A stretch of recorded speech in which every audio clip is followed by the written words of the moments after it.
كنتم خير أمة أخرجت للناس تأمرون بالمعروف وتنهون عن المنكر وتؤمنون بالله.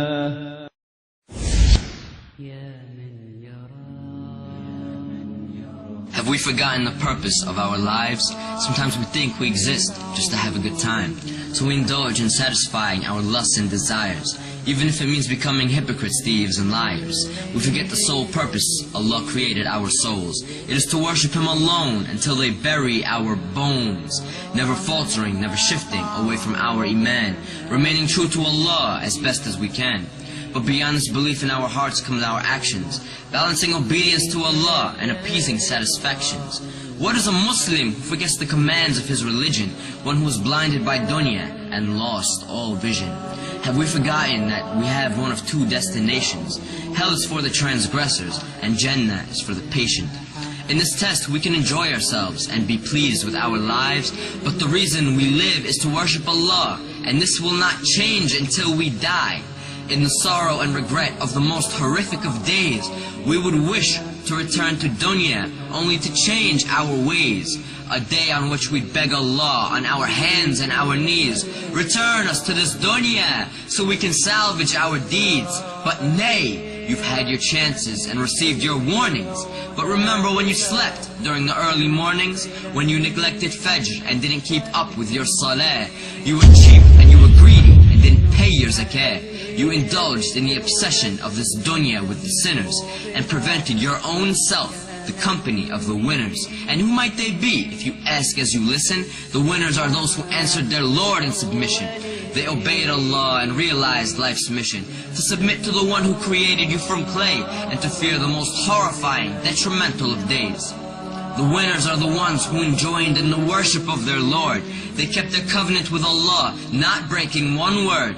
Prayer by prayer, day by day, holding firmly to the Qur'an while following the Prophet's way. The best of the Muslims received Jannah's delight because they fasted through the day and prayed tahajjud through the night.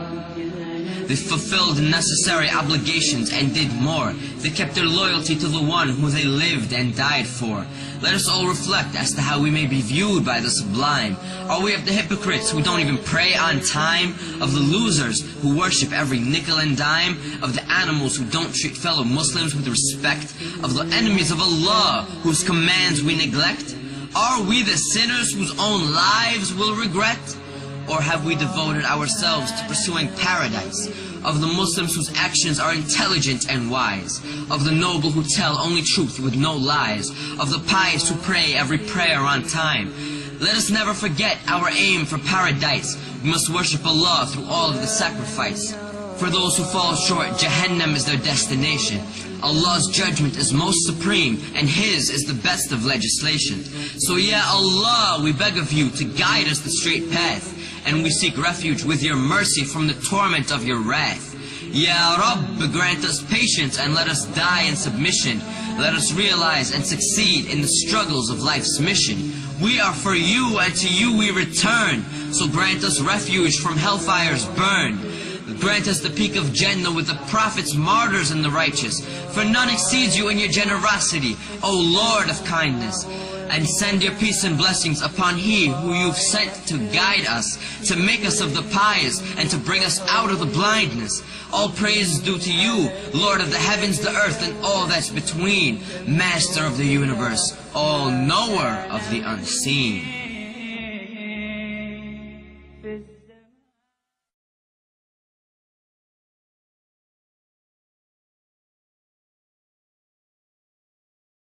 واتقوا يوما ترجعون فيه إلى الله ثم توفى كل نفس ما كسبت وهم لا يظلمون.